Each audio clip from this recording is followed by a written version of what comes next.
Bismillahirrahmanirrahim. Assalamualaikum warahmatullahi wabarakatuh. Alhamdulillahi rabbil alamin.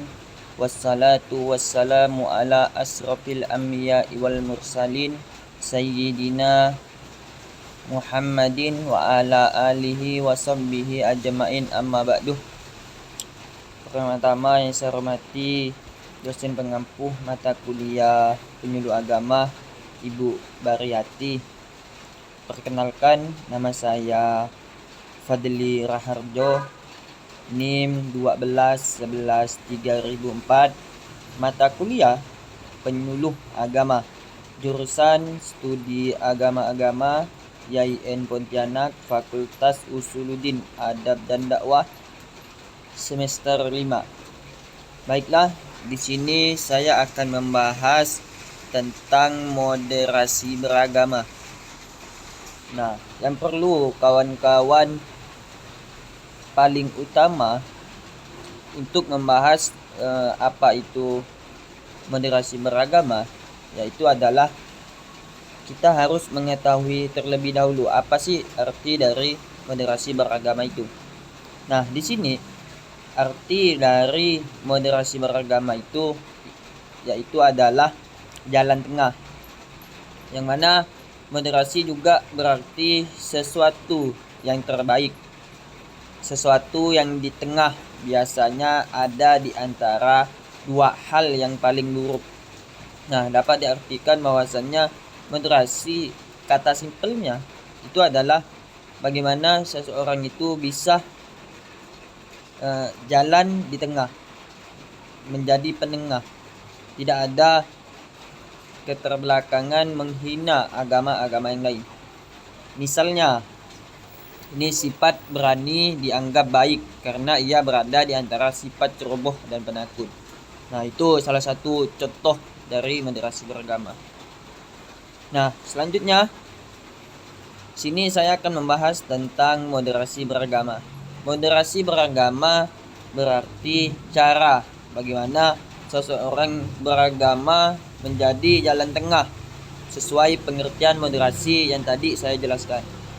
Dengan moderasi beragama, seseorang tidak ekstrim dan tidak berlebih-lebihan atau juga fanatik ya saat menjalani ajaran agamanya.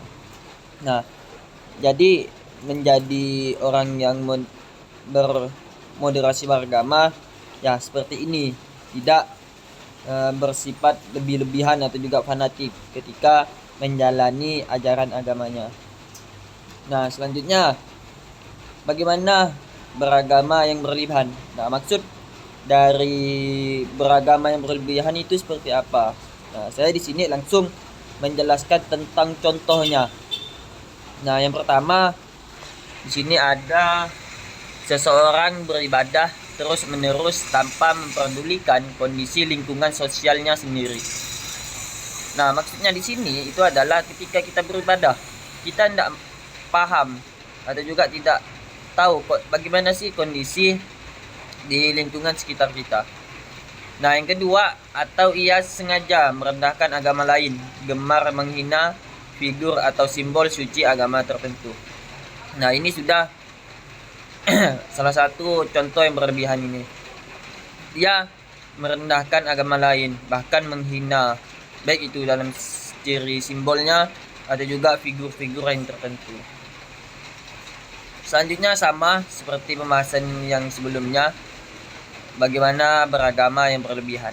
Nah, contohnya di sini ada dua juga, berarti ada 4 contoh. Yang ketiga, menyantap makanan atau minuman yang haram hanya karena alasan toleransi kepada umat agama lain. Yang keempat, itu merusak rumah ibadah karena tidak setuju dengan pemahamannya. Nah, selanjutnya di sini prinsip beragama yang moderat. Di situ ada dua yang saya tulis, adil dan seimbang. Yang pertama saya ingin bahas tentang adil. Apa sih adil itu? Adil itu adalah bersikap adil, berarti menempatkan sesuatu pada tempatnya dan melaksanakannya secara baik dan secepat mungkin.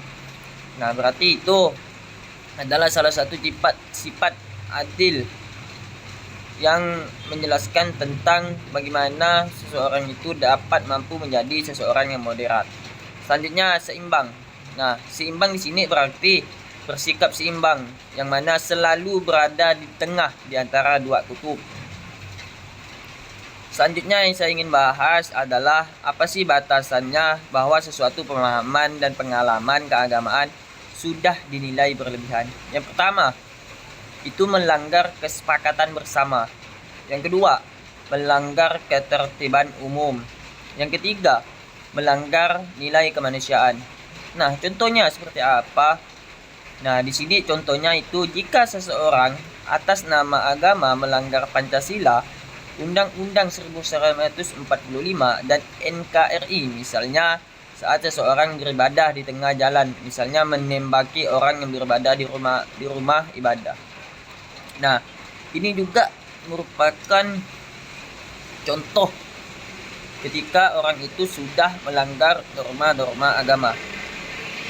Ya, itu ada 3 contoh ketika kita menjadi orang yang moderat dan kita melanggarnya. Nah, selanjutnya di sini mari menempatkan moderasi beragama dalam konteks Indonesia. Nah, kita sebagai orang Indonesia harus lebih paham bagaimana kita memposisikan diri sebagai orang yang moderat. Artinya kita tidak berpihak ke pihak manapun. Kita menjadi satu. Kita paham bahwa Indonesia adalah negara yang beragama. Terima kasih banyak, cukup sekian. Mungkin hanya presentasi dari saya, kurang lebihnya saya mohon maaf apabila ada kata-kata yang salah atau juga tidak berkenan. Saya mohon ampun. Wassalamualaikum warahmatullahi taala wabarakatuh.